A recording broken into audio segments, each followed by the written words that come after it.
merci pour nous offrir cette possibilité d'échange. À la fois de sensibiliser l'opinion sur le souci permanent des professionnels sur le respect de l'individu tout au long du soin. Je pense aussi que c'est une chance de susciter les professionnels à formuler une réflexion éthique depuis leur quotidien, leur travail, et offrir en fait un temps partagé de réflexion sur notre pratique, prendre un peu de recul dans un univers un peu contraint. Alors, pour ma part, je suis intéressé pour de développer avec vous la question un peu centrale qu'on a soulevée un instant, une question fréquente et compliquée.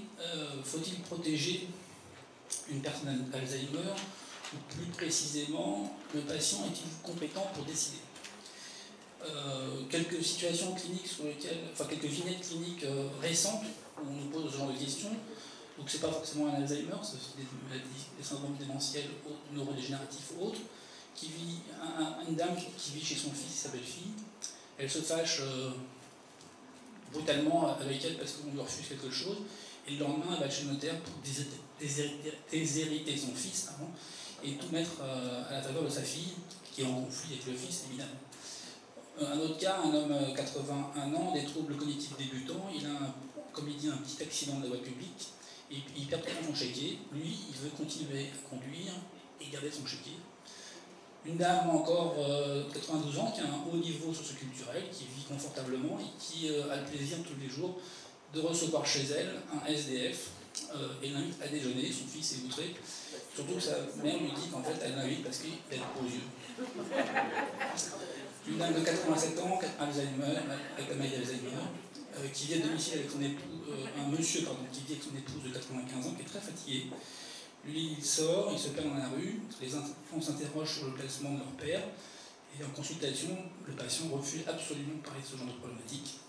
Ou une question qui est encore plus fréquente à l'hôpital, une maladie d'Alzheimer sévère, une dame grandement dépendante, et qui vous dit je n'ai vraiment pas besoin d'aide et je ne vois pas pourquoi je ne rentrerai pas chez moi. Donc autant de situations où on se pose la question de la compétence du patient, sa capacité à décider. Bien souvent, les requérants de questions en fait, répondent de façon globale, c'est intuitif, et ils ont la conviction que l'autre n'est pas capable. En tant que tiers, il est important de nous questionner sur la façon dont nous pouvons répondre à de telles questions. Et ce qui m'intéresse, c'est d'essayer de développer avec vous les arguments pour étayer une telle réponse. Le risque, c'est amputer un patient dans sa capacité décisionnelle, ou au contraire, c'est lui rajouter un risque inconsidéré. Donc, nous présentons bien nous voyons bien dans ces réponses les différentes vocales possibles pour répondre à ce type de questions. On a vu qu'elles étaient médicales, mais pas que médicales, elles sont éthiques, elles sont du droit, et elles sont encore d'autres domaines. Alors pour bien réfléchir au repère clinique, je reformule la question, c'est à partir de quel moment les troubles fonctionnels affectent le discernement et le jugement au point que les choix et les actes ne sont plus compétents ou autonomes. Alors, immédiatement, il est important de bien comprendre et de souligner que la capacité décisionnelle est task-dépendante, c'est-à-dire qu'elle est spécifique du contexte et de la complexité de la décision. Très souvent, la réponse est donnée de façon intuitive et globale, et l'individu frappé de maladie d'Alzheimer est présumé incapable. Les décisions se prennent sans lui pour toutes sortes de domaines. Or, les études sont très claires, toutes ces questions ne peuvent pas être sondées globalement. Elles nécessitent une réponse une à une. Voici quelques exemples. Il n'est pas du tout du même ressort de décider de participer à un essai clinique que de décider une personne de confiance, que de décider de la vie quotidienne. On a vu avec Nelly Waxman, les refus de soins notamment dans le quotidien, ou rédiger un testament, ou des directives anticipées, ou décider d'une hospitalisation, et puis aussi même de consentir à une relation sexuelle. Toutes ces questions sont indépendantes les unes des autres et ne peuvent pas être évaluées en une seule fois et dans leur globalité. Ce qu'il faut peut-être poser comme première étape dans ces mécanismes de compréhension, c'est l'étape cognitive. Alors, les étapes cognitives, on peut les décomposer en 4 paliers. Donc, pour prendre une décision, il est important de comprendre, c'est-à-dire assimiler les informations de base relatives à un problème, mais aussi les solutions potentielles, les risques et les bénéfices associés à ces solutions. Il faut ensuite apprécier, c'est-à-dire reconnaître combien le problème ou la solution appartient à sa propre situation. Il faut ensuite raisonner, c'est-à-dire trouver des solutions au problème par la démonstration d'intérêt de solution, par l'argumentation des conséquences de la solution choisie sur sa propre vie, et puis la construction d'une pensée logique dans un processus de choix. Et enfin, il faut expliciter un choix dans la décision donnée et garder en mémoire ce choix. C'est bloqué.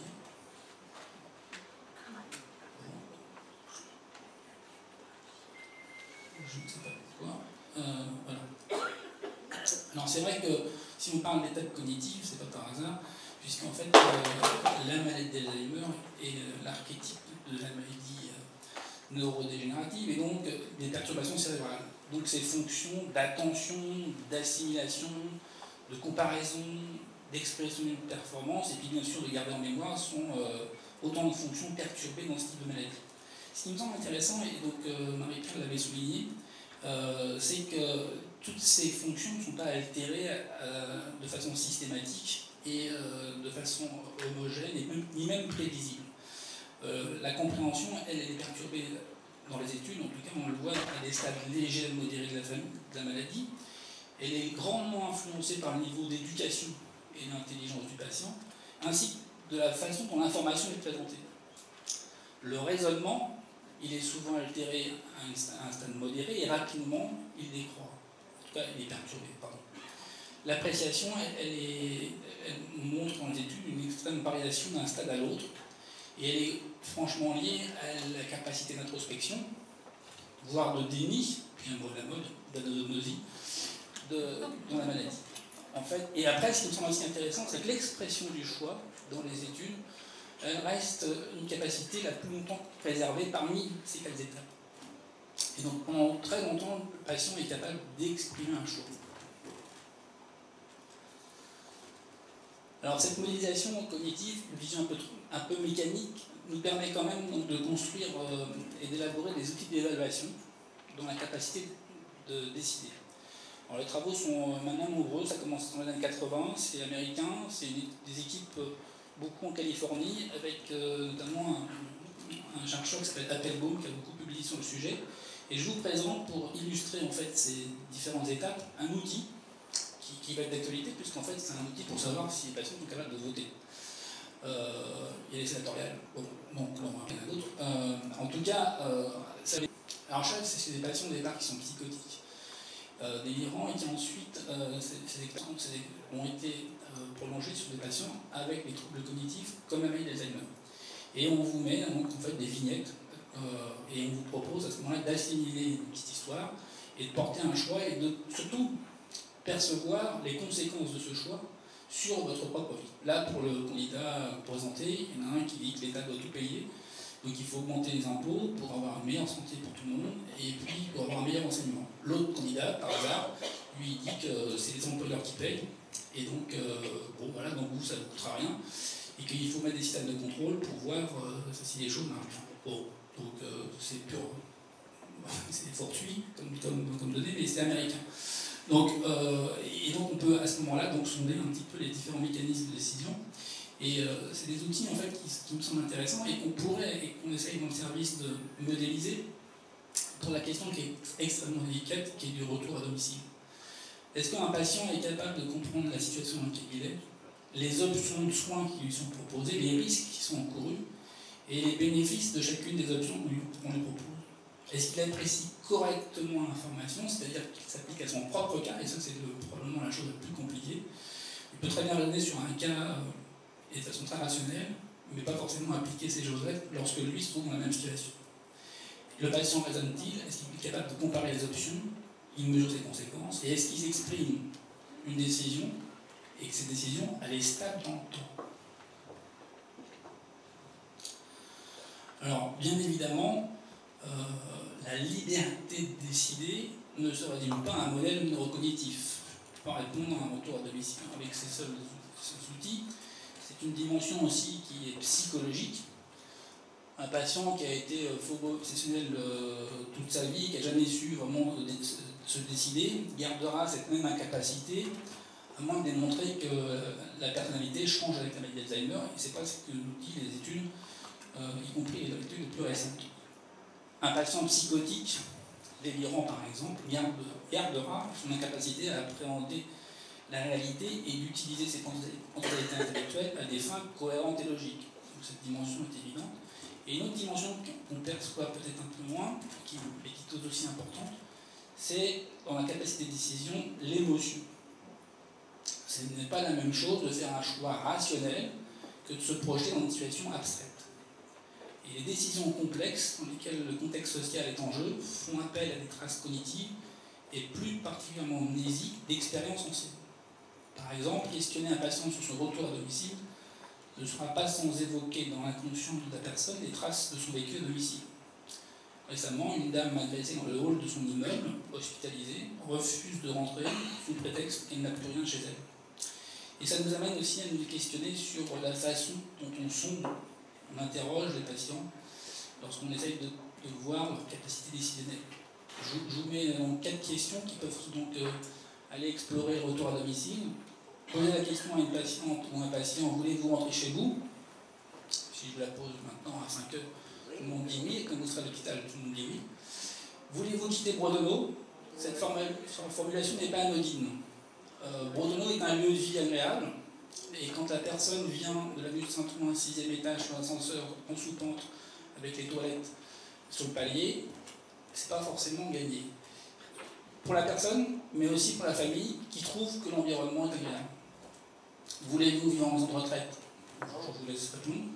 Et puis après, on peut être très pragmatique, et sous la pression de Madame Barnier, poser la question au patient, voulez-vous libérer un lit pour un autre malade? Parce que moi, j'ai besoin que l'ADN soit court. Alors évidemment, les outils ne se substituent pas au jugement des cliniciens, évidemment qu'ils ne s'attendaient pas. Donc de déterminer si le patient doit être protégé, ou par une protection juridique, ou d'évaluer les besoins d'assistance. La compétence est de nature interactive et contextuelle, et même des fois, il n'est pas rare que la protection devrait concerner plutôt l'entourage que la personne elle-même, pas forcément la famille. En tout cas, ces outils sont une aide à déterminer si la décision du patient est réellement un choix compétent. Il nous donne la possibilité de mieux argumenter nos démarches soignantes, de construire aussi des études comparatives pour tenter d'apporter une preuve du bienfait des soins. Et beaucoup plus prosaïquement, il nous donne des éléments de repérage pour notre pratique quotidienne. Ce sont de véritables aides à la décision soignante. Donc je n'ai pas traité complètement les critères de choix des mesures de protection juridique, ça aurait été trop long et je savais que le temps était contraint. J'ai voulu avant tout partager une réflexion soignante sur nos critères de jugement de la capacité d'une personne à décider et faire surtout passer le message qu'un patient Alzheimer a le droit à la présomption de compétence, que jusqu'à preuve du contraire, il est capable de décider. À nous de repérer les entraves dans sa prise de décision et d'essayer de lui apporter une aide utile pour prendre sa décision. Je vous remercie.